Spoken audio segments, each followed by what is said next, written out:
তুমি খুব ভালো।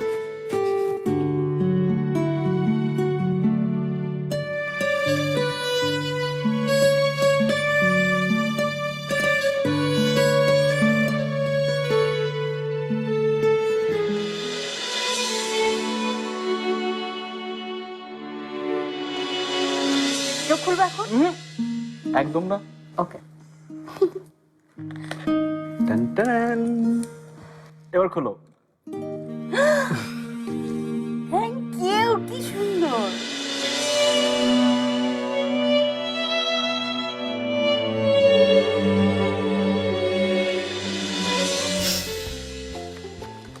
ফারহান, বই দেওয়া হবে না। মানেটা কি? ওইটা দাও। বই দিয়ে কি করবে বলো? না না না না না, না, না, না, না, বই দিব না।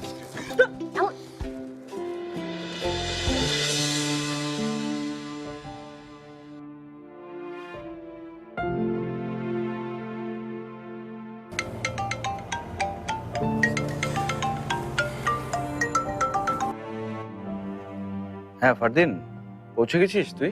পৌঁছে তো গেছি ভাইয়া, কিন্তু একটা ঝামেলা হয়েছে। পুরনো একটা কাগজ ফেলে এসেছি। আচ্ছা, কাগজটা কোথায় রেখেছিস বলতে পারবি? স্টোর রুমে পেতে পারো ভাইয়া। আমার কেন যেন মনে হচ্ছে ওখানেই দেখেছিলাম। আচ্ছা ঠিক আছে, আমি দেখছি। হ্যাঁ হ্যাঁ, স্টোর রুমে ঢুকেছি আমি, খুঁজে দেখছি।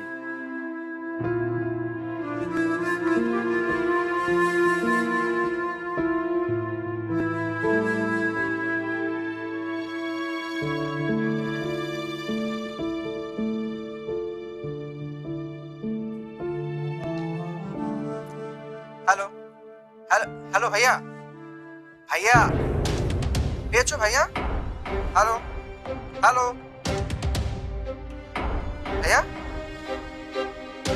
হ্যালো।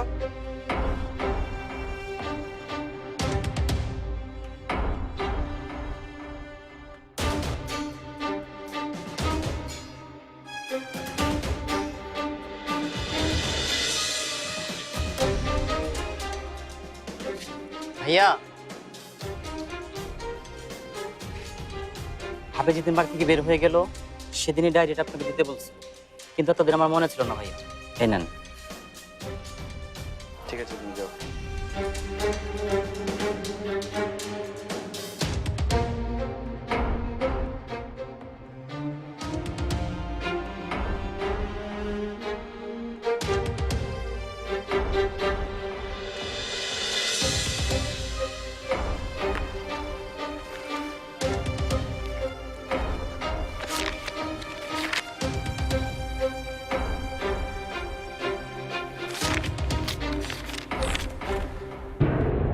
ফারহান, তুমি কোথায়?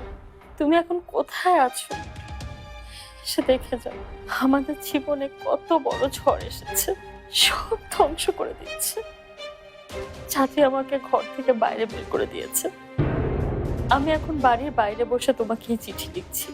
ফারহান, তুমি আজ যা দেখেছো সেটা সত্যি নয়, ওটা চাচির একটা প্ল্যান ছিল। তুমি বিশ্বাস করো, এই সব কিছু চাচির সাজানো ঘটনা। শুধুমাত্র তোমার কাছ থেকে আমাকে আলাদা করার জন্যই এটা করেছে। আমি জানি না কেন উনি আমাকে এতটা ঘৃণা করছেন। উনি নিজেই আমাকে আজকে শাকিলের ফ্ল্যাটে নিয়ে গিয়েছিলেন। ওখানে শাহিদ আন্টিও ছিল। আমি জানতেও পারিনি তারা দুজন কখন সেখান থেকে চলে গিয়েছিলেন। এরপর উনি তোমাকে নিয়ে সেখানে